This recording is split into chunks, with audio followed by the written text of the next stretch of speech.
Why am I looking at you? You're a picture in a frame. Have you I ever make noticed something believe swirling you're in your next to vision? me, but I It may know look like it's a tiny not the worm or a same. transparent blob. And Why whenever am you try I to get a looking closer at look, you? it disappears, only You're to a reappear pixel as on soon as a you shift your glance. screen. But don't Your go rinsing out your eyes. animating What you are principle seeing is is a common nowhere to phenomenon be known as a seen. floater.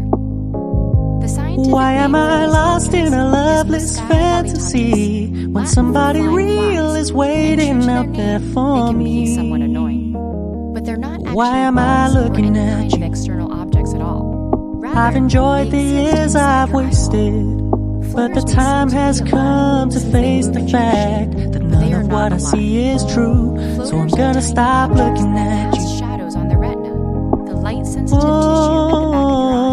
Oh, I'm gonna They stop might be bits of looking tissue, at you. red blood cells, or clumps of protein. Oh, And because they're suspended within the vitreous humor, the gel-like liquid that fills the inside of your eye, floaters drift along with your eye movements and seem to bounce a little when your eye stops. Floaters may be only barely distinguishable most of the time.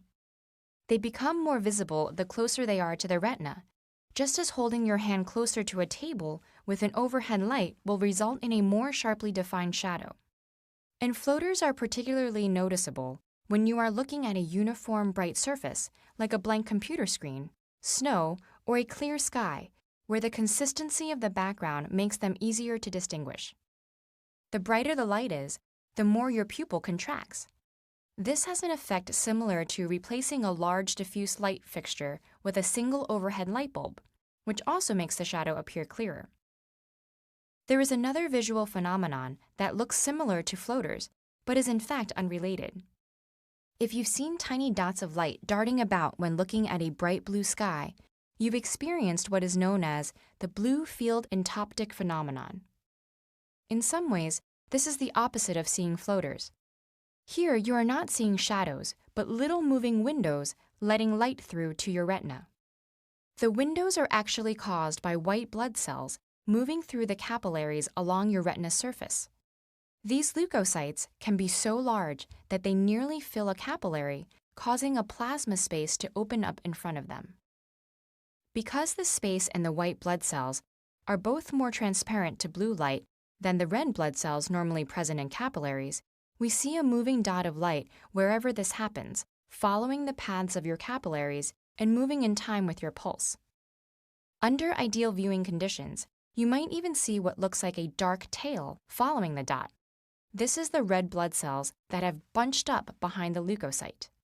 Some science museums have an exhibit which consists of a screen of blue light, allowing you to see these blue sky sprites much more clearly than you normally would. While everybody's eyes experience these sort of effects, the number and type vary greatly. In the case of floaters, they often go unnoticed as our brain learns to ignore them.